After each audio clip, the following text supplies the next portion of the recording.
Hello, I'm Ronnie Eldridge. Welcome to Eldridge and Company. Some people say if all of New York schools were like PS 770, a public school in Brooklyn, we'd have the most successful educational system in the country.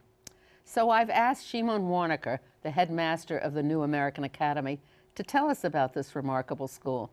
He and Lorraine Scorsone and Beth DeAngelis, two of the master teachers at the school, are my guests today. And I welcome all three of you, and I'm delighted that you're here. But Shimon, please tell us what's remarkable about this school. Why is it a remarkable school? Why are so many people talking about it? Number one, I have the most fabulous teachers. And I think a good school is really on the basis of how good the teachers are. So the question is, how do you attract, develop, and retain such talent? And our school is designed specifically to do that. It's it's such a different concept, isn't it? It seems to me that teachers are not given the respect they should be given in our culture. No. And they're downtrodden, and it's not even looked upon as being the greatest profession in the world, and it should be. Mm-hmm. What appealed to me is SHIMON has really articulated the mission of the school and the vision of the school. He really saw a school where teachers had equal voice, as well as students, parents participating in a learning environment that values discovery learning, that values children really understanding who they are, teaching and encouraging values of cooperation, communication, and I'm at the end of my career, and I wanted to go out with a bang. This is really. Now, when you say you're at the end of your career, Yeah. what does that mean? Well, it means I've been teaching for 26 years. Mm-hmm. The first 10 years I taught at PS 199 in Manhattan. When I first began there, it was an underutilized school. And it was a very difficult school, Title I school, and within 10 years the school turned around and was a very rich, private-like school. At that point I felt like, time to move on. These children don't need me as the disenfranchised children needed me. So I went to the Teacher Center, which is the educational arm of the union, in order to work with teachers in underprivileged schools and raise the level of teaching practice, and that was really great. So then I was ready. I spent 12 years telling teachers how to teach, and I thought maybe I better go back to the classroom and try out some of these practices I've been espousing. And I read SHIMON's vision and mission, and I was smitten. I was sold. So what you're really saying also is that teachers, they need to be challenged. Absolutely. And they need to be able to progress to do different and interesting things. You can't just teach the same grade year after year and do it to your own satisfaction. And also teachers go into the profession because they want to be with children. And one of the things that SHIMON just said is attracting and retaining talented teachers. And I would like to add a phrase, in the classroom. Very often what happens to teachers is if they're doing well in the classroom, they get pulled out to do other things, sort of administrative-like things, and become far removed from the classroom. With this school, teachers remain with the students in addition to doing things like mentoring new teachers, coaching new teachers, developing curriculum. So you get to do almost everything that you were doing in a traditional school, as well as being with the kids. And you're also not necessarily being told what to do. No, SHIMON. You're developing it. Absolutely. SHIMON has this great expression, doesn't he? It's not a Prussian, what is it, Prussian? Not Prussian industrial. Not Prussian industrial. And we all can have a vision then of like this, right? Mm-hmm. So SHIMON, tell us, I mean, you went to school. You went into the Army, I understand, and you did intelligence work, so I don't know just the connection. It's an oxymoron, don't worry about it. And then you came out and you became a school teacher. And what did you think when you were teaching, and where were you teaching? So I started teaching in Williamsburg at Satmar School in the English department, and I loved it. I felt like a fish in water. I felt this is what I'm designed to do. And so I became a public school teacher. I taught Spanish in PS 161, the Crown School for Law. You come from South America, so you're bilingual. Yes. Great, that helps. It helped, and Yeah. I love teaching. And I think those were 3 of my happiest years as a teacher there. And then the superintendent, Dr. Evelyn Castro, saw the work I was doing and asked and recommended me to go to the New York City Leadership Academy to become a principal. The reality at that point is I had a growing family, and a teaching salary just wasn't cutting it. And I had to go into administration. And so I became a principal. I had a school in the Bronx for 4 years, and now this is my second A principalship. junior high school, public junior high school. And what happened there? Well, something must have happened to start this whole new way of looking at it. So what happened was the New York City Leadership Academy was designed to send folk into transformative situations. So I was sent into... Can I just interrupt for a minute? That's run by the Department of Education, or is that separate, or what? It's sort of separate now. It's Yeah. separate. It was more part of the Department of Education at one point, I think. I'm not sure. Yeah. The reality, though, was that they sent me to a fixer-upper, one of the 12 most violent schools of New York City. Well, that's good training. Yeah, that was, it was really quite, I was the 7th principal there in 3 years. And the 12 schools out of all of the New York City public schools comprised 60% of the crime data. And this one school had 20% of the crime data out of the 12. It's astonishing. And so, but thank God I'm alive to tell the tale, and it went really well. I mean, it was a total transformation. We focused on relationships, we focused on empowering, and we made it very transparent. A parent could come into the classrooms at any point in time. So the relationships were relationships with the principal and the teachers and the teachers, the principal and the teachers with the parents, the principal and the teachers with the students with the parents, and it's So all the whole mixed up. community, the whole community has to have collegial relationships in order to have a good school. So you all have to have an understanding of what's happening in the classroom. Correct. And so what are some of the tell me how it's organized, the school now. The school now? Well, Now you went to Brooklyn and started a school correct. in Crown Heights, Yes. right? PS 770, the New American Academy. It's And that's basically what, 1st and 2nd grade? It's So- the beginning of 1 through 5. So we Is have that right? kindergarten through 3rd grades right now. Next year we will have a pre-K, and we put in an application to go through 8th grade. So we'll see if that gets. So your 3rd graders will be able to stay. God willing. Yeah, God willing. That's the hope that our parents have. right.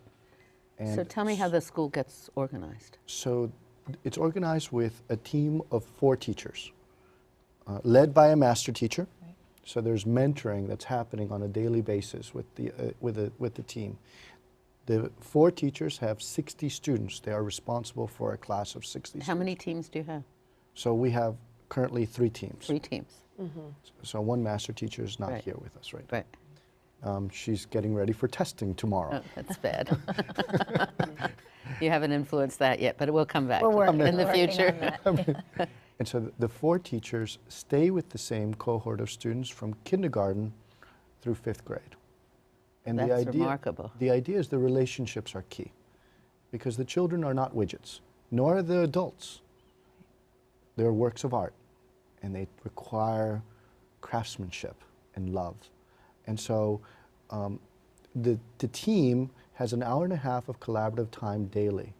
In addition, they have 5 weeks of summer training. The first week is up at Harvard, and they get terrific development in order to learn how to work as a team, because in the traditional Prussian industrial school, they all work in isolation. They're sort of starved for feedback. If they get observed once a year, Yeah. they're lucky. I do think that's one of the things that's so attractive about the school, but it's a structure that really makes the school unique and different, because when you are breathing the same air with 3 other teachers, there's a shared responsibility for your students year after year. It's not as if you teach them 1 year and you do your best, but then basically you hand them off. Yeah. But when they're yours, and you know they're yours for 4 years, the relationship does grow, and the transparency is incredible. So I'm not alone. I have 3 other members on my team. We're all watching each other. We all help each other. And we all know that if we're in trouble or in need, we have each other. So you have 4 sets of eyes on one child with all the varying perspectives, all the shared knowledge, and you also are very vulnerable.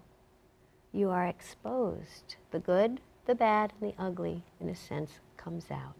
But it's a community that's built on trust and love, or it wouldn't work. Part of what's so hard in a traditional school is that you're isolated in the classroom. You're expected to know everything about a child, to be able to differentiate for 30 children, to be able to meet all their needs, and with very little support. Here, we have the expectations, but we also have the help. So you've got 4 teachers. That's correct. The master teacher. Then what's the next one? Well, we have a career ladder, Yeah. and each team can be configured a bit differently. So we have the partners and the interns and the apprentice, and it depends on the number of years you've worked or when you're coming into, the system. So when you have a classroom, do you have traditional classrooms? So we have one large open space. That's what it is. It can be configured differently, and Right. in the charter that we're about to open, it'll have separate classroom. But the main thing, in our opinion, is that the teachers have time to meet and collaborate for an hour and a Right. half. That's that's every day. So They're talking about kids. They're learning from each other. How are we going to Yeah. help this kid? Yeah. It's a wonderful thing. I mean, it's incredible. Yeah. The other thing too is that the impact on teaching with the looping for this number of years The is looping means you stay with the stay class. with the children, right? children. So you can make plans in June for what you're going to do in September, and we're already thinking on my team of what's going to happen in 3rd grade and 4th grade. We're making plans that far ahead because we know the children. And I know I've been asked by teachers from traditional schools, don't you get frustrated with having to learn a new curriculum, every year and what they need to know in each grade? And to me, that's the easier part. It's knowing the children and how to teach to those children, and that's the harder part. But because we know the kids so well, it's an amazing And you know the feeling. parents and as the well. parents and the parents. So they're partners in this whole endeavor. Absolutely. So just physically, I just wanted to get an idea of what it looks like. You've got a large room. You have 60 children in it? And then you've got 4 teachers. That's right. And do they break up into different areas and different teachers, and depending on whatever you decide is the necessary breakup or skills or something? So the way we've got it designed right now, and nothing is written in stone, Right. but this is the way the teams have sort of carried it out, is in the mornings, what we do is really the skills like reading, writing, and arithmetic. In the afternoons, we teach interdisciplinaries, and that's more scientific inquiry. And What does that mean, like what? so we have 6 interdisciplinary units throughout the year, about 6 weeks of study each. They're all STEM-based, so they're science, technology, engineering, and math. So it's communication, transportation, engineering, agriculture, medicine. And so the students experience hands-on inquiry science. And it's all the subject matters included. So they're really learning in a very experiential way.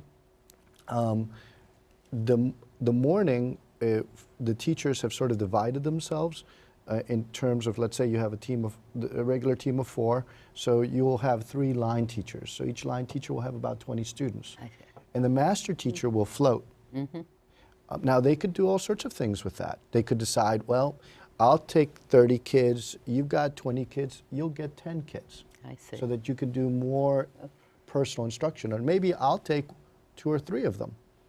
It depends, and we can rotate them. There's no, The And it teams depends have on the time. what child needs what. That's Correct. correct. Right. So you can do that. They're very flexible groupings. Right. We meet, because we have that hour and a half in the morning, we can meet and plan talk it. about the needs of the children and then plan the groupings according to that. According to Interesting. And it's also about the needs of the teacher, because you may have a group, you may have a teacher who's an apprentice who never set foot in a classroom, who may need you to model or team teach or, Yeah. you know, be a little more hands-on with So you have him that or wonderful her. flexibility that you're able then, Absolutely. after you've all discussed it and come to kind of a, you know, a Consensus. plan, Problem solving, yes. consensus, right? Yeah, Yeah. yeah, it's great. It's, and then, do they have desks, these kids? Do you have chair? How do you? We have tables and chairs Tables in and kindergarten and first grade. Yeah. And you know, they know where they're supposed to go Yeah. within the room, and they tend to They own like the it. room. Yeah, They own the Beth room. came up with a great idea, and Yeah. she'd gotten them, and I borrowed the idea from her. They look like beach totes, Yeah. and they each have their beach tote, And it has- and they put their books and their They papers stuff in or it. folders, and as they move from area to area, They they take bring their the tote. tote. Their tote Great with So great. organizational Yes. tool. Yes. That So was for instance- brilliant. So if one area will be a Colorful too. reading area, another area will be a math area, another area will be a writing area. And so the students rotate amongst the areas. And what some of the teams have done is they've decided to zero in, and so each teacher becomes a specialist, so to speak, in elementary school. So there's the math specialist, so to speak. But at the end of the year, they could decide, well, we want to switch roles so I can learn math, or I want to go deeper. Or it's up to the team members. To decide. Tremendous amount of autonomy, Which is a great. joy, isn't it? Absolutely. And- Shimon uses the word empowerment, and we are truly empowered to do what we need to do with the kids. And salaries also. I mean, there's incentive, isn't there? Or teach. It's really not an incentive. It's a reward, isn't it? It's a How do you do career it? ladder. A little bit of Career both. ladder. Career ladder. Yeah. You see, this is something that's wonderful. I mean, both the Department of Education and Michael Mulgrew and Randy Weingarten and the Everybody, all the everybody has agreed, because research has shown that career ladders actually are effective, because you're valuing the work a person is doing. Exactly. In addition, we're paying our teachers really well. On average, 38% more than the rest of the Department of Education. So the ladies seated next to me make about as much money as I do. They make $120,000 a year, which is basically a principal very good. salary. Yeah. But I believe that that's what's going to, and by contract, it could be a fifth-year teacher making that kind of money if they're like a Michelangelo. Because these are Michelangelos next to me. And they're doing wonders. So with how many the teachers teachers and want their jobs? Well, I'm hoping to get a lot, but you have to be really good. Yeah. Because this is the person who's really mentoring and is the anchor for a group of 60 students and 3 other teachers. They have to be real stars. Do you, your plans now for next year are that you're going to open another school, So and that's going to be a charter school. What is the difference between that charter school and what you now have? What makes the difference? We talk about charter schools, and it's so controversial. What does it mean, basically? well, it's also going to be a unionized school, because I believe in that social Is that compact. the difference? No, Your school is unionized. that's right. It's a regular Department of Right. Education school. So, so what is the distinction between a charter school Well, and a non-charter school? the charter is a public school granted a charter from the state. Yeah, And in our case, New York State Education Department. yeah. And it's a public school. Its charter is not with the district of the city of New York. I see. And I think it's a wonderful opportunity for us to showcase that it can be done in any setting. Whether it's a charter school, a district schools, Now, low income, Have middle you income. have you already hired your staff for that? We're looking. Glad you asked. That's right. And we have a very rigorous hiring process. I'm not going to give away the rigorous hiring process, but I do want to share with you, the teachers call it the gauntlet. Because in order to become a teacher at the New American Academy, you have to be really not only willing but capable. Because we expect to have the very best in front of children. And I think, I have this theory, Ronnie, I call it the theory of the fish tank. You know how fish grow the size of the fish Yeah, tank? yeah, It's an amazing phenomenon. yeah. So too, I believe, between teacher and student.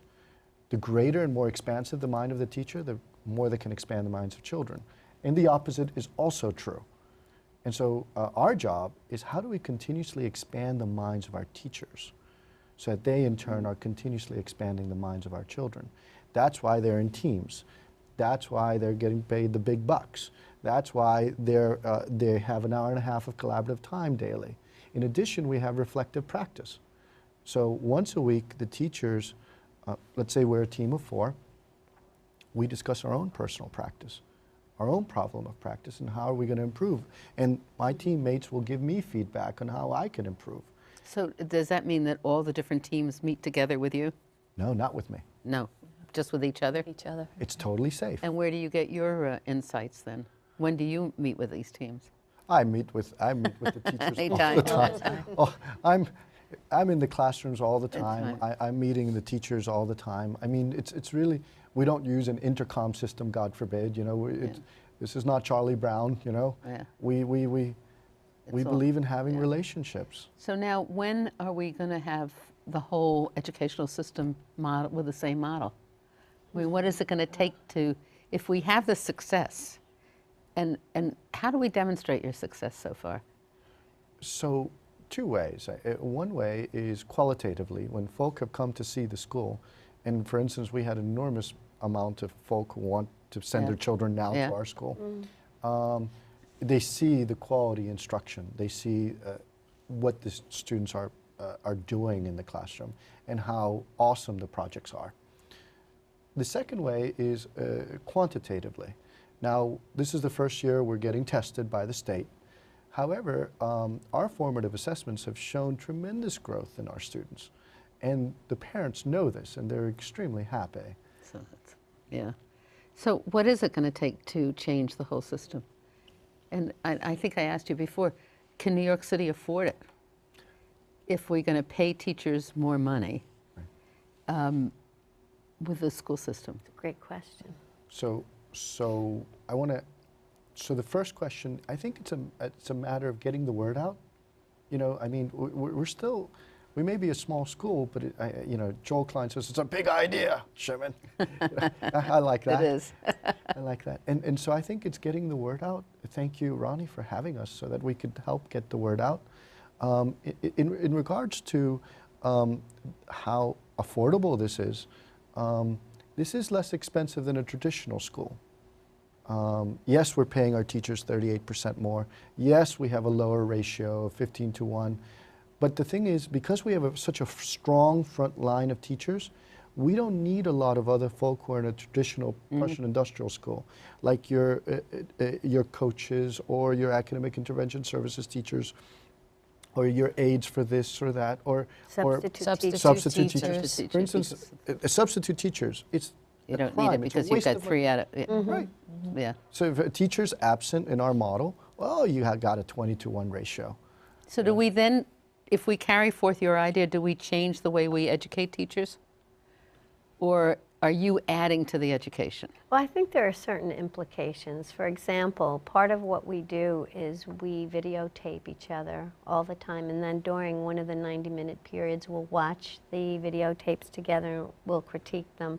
I think the idea of planning lessons together, and I think all that could be brought into higher ed and teacher development. The teachers could come expecting these things. I think they're doing a much better job in higher ed, but they can continue to do so. And the same thing in the idea of the shared responsibility, and they can do in higher ed things of working collaboratively and really breaking down the isolation of classrooms. It parallels, doesn't it? The Bar Association recently say that they want their law students to have more clinical work under supervision. Right. Or the medical schools, and now we're putting more, taking a year off of the school and putting them into the actual hospital and field.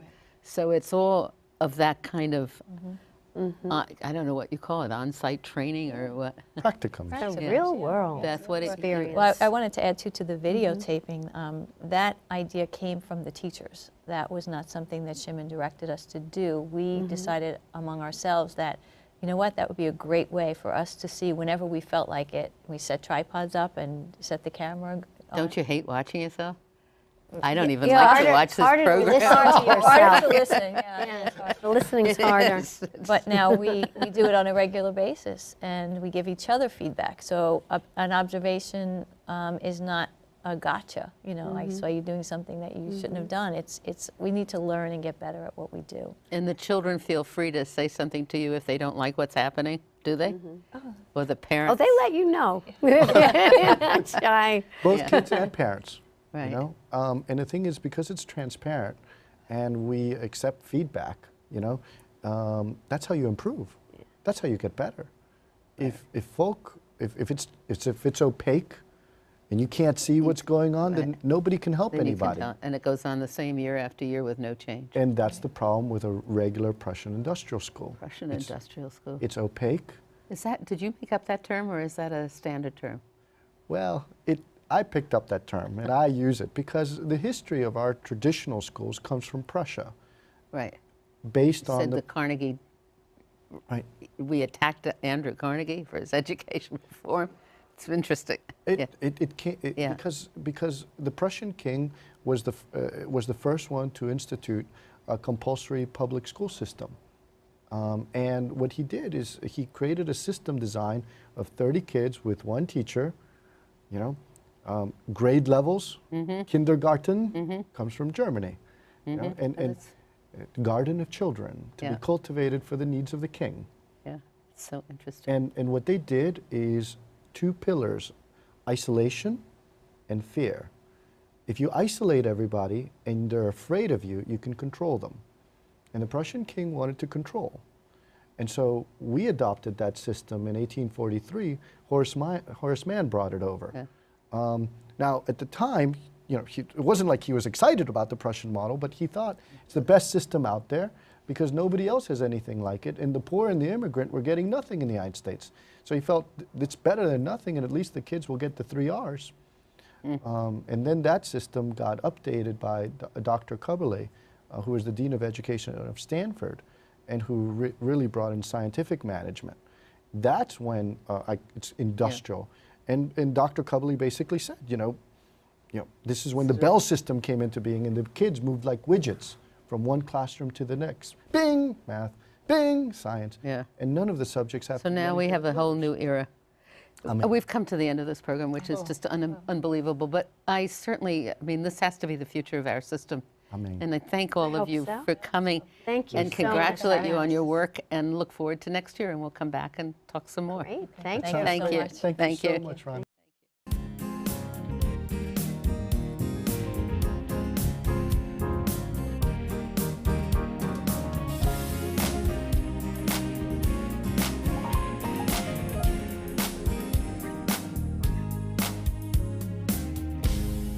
If there are any people you'd like to hear and topics you'd like us to explore, please let me know.